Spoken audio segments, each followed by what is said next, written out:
guys, welcome back to, I believe, the third week of Shimelle's Perfect Collection series that I'm doing. And so today I have a double page layout, and so my starting point, I started with 2 pieces of craft paper, and then I had 2 long strips, and I just put the bigger one to the top over here and the smaller strip down here.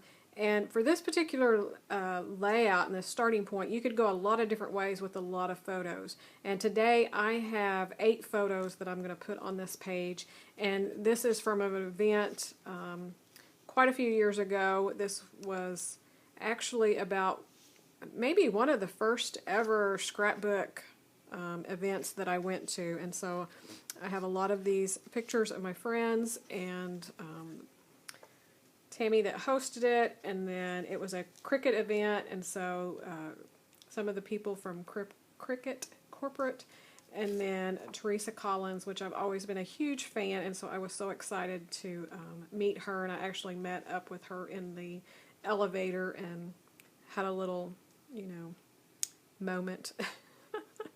So I have a lot to tell on this about the story, and so I'm planning on just placing it out here.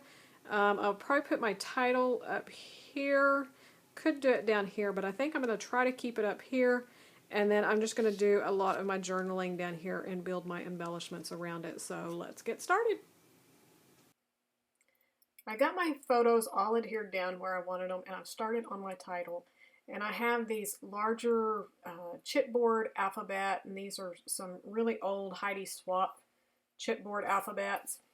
And so I used it, and then I had some little bitty ones that were from Pink Paisley, and they're quite a bit older too. And I wanted to put the beginning of the title and the end of the title with the smaller letters, but they were kind of getting lost on that checkerboard background on the pink. So I just found a little label that's craft with little black ends, and I stuck it underneath the top, so it says Dallas Cricut Stampede, and that was the name of this event.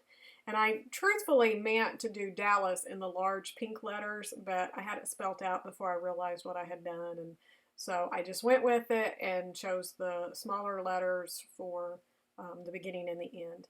And then on the Stampede part, I wanted to bring some yellow up to this top area over here because I went ahead and laid out the embellishments I was thinking of using, and I have a little yellow label off to the right, so I wanted to repeat it. So I found this arrow, and I thought it would be good, and so I put the title over the top, and you'll see me, I move it several times. I move it up and over the middle and then down to the bottom, and just trying to figure it out. And I still don't know if I have it the best way or whatever, but I finally just quit piddling. It's like, I just needed to get the memories documented and down, and so I just went with, I think this is the last time I move them maybe, so up towards the top. Moved them too many times. Oh, no, I'm going to move them some more. Oh, I was moving them down, and then maybe I move them back the other way. I don't know. I should have just really stopped. Okay, so some of the other things that I found, when I pulled that craft little label up at the top for it, I found a longer one, and I decided to pull it off to the right-hand side and tuck underneath those photos. And then I have that yellow label, like I said. And then this little sticker here was from the Crepe Paper Craft Market, and it just says Our Crew, and so I stuck it up over that photo there. I'm just filling in, like I said, I have the 3 cluster embellishments pretty much set how I wanted to do them. I have these 3 brads with these circle punch outs, and they're from the My Mind's Eye. It's the Lost and Found collection. And so I used that kind of as my starting base for my 3 embellishment clusters and built from there.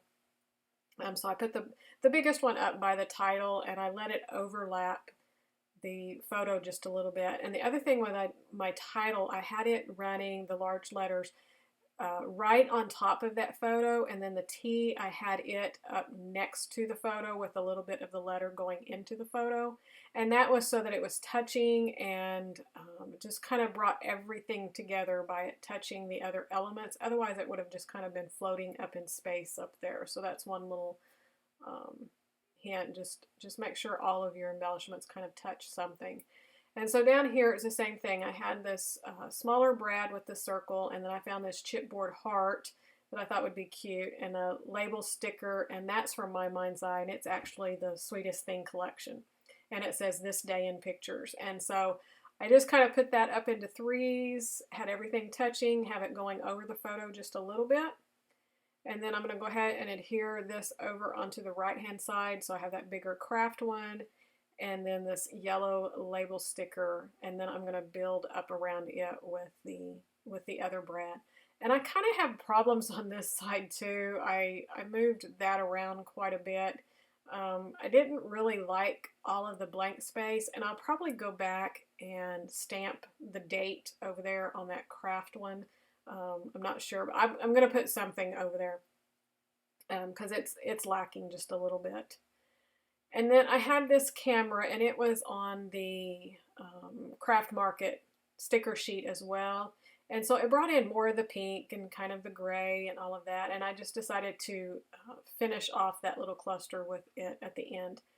And like I said in the entry or the intro, I'm going to put all my journaling down there. And I think because I have so much to say, I'm going to type it out on my typewriter, and then I will cut it out into strips and add to the bottom. So I'm going to do that later when I have some time to pull out my typewriter and everything, since that will take a little bit. And then I have these little word stickers, and they are from the Craft Market sticker sheet as well. And they had several that fit the theme of this layout, and so I was just picking as many as I could and getting them used up on this layout. I've had them for a while, and I have used a ton of them, but there are a ton more left on this sticker sheet. So I'm just really trying to fit in as many as I could. And that's pretty much that for that layout. I hope you're enjoying this series with Shimelle's Perfect Collection. If you've missed any of the others, be sure to back up and watch how I put my kit together, and then getting all the starting points made. If you're interested in taking your pattern paper further and learning how to mix them up and just get layouts done really quick, I would encourage you to check out the class from Shimelle. Like I said, it's called the Perfect Collection, and it's really great. So I'll be bringing a few more of these to you. I know I have at least 3 more starting points. I'm not sure how many past that. So a few more weeks of this series. And then I'm also doing her Journal Your Christmas class right now, and that's the first time I've done a December album, and so far I am really enjoying it. So I will be bringing that to you as well. And I have done some filming when I put my kit together, and I have the cover done and a couple of pages started. Actually, I have all of my pages, kind of the base pages, done. I'll probably do several pages up and then do a little share video with them. And that's going to be it for me. So I'll have some still shots here at the end. And thanks so much for watching, and we'll see you next time. Bye.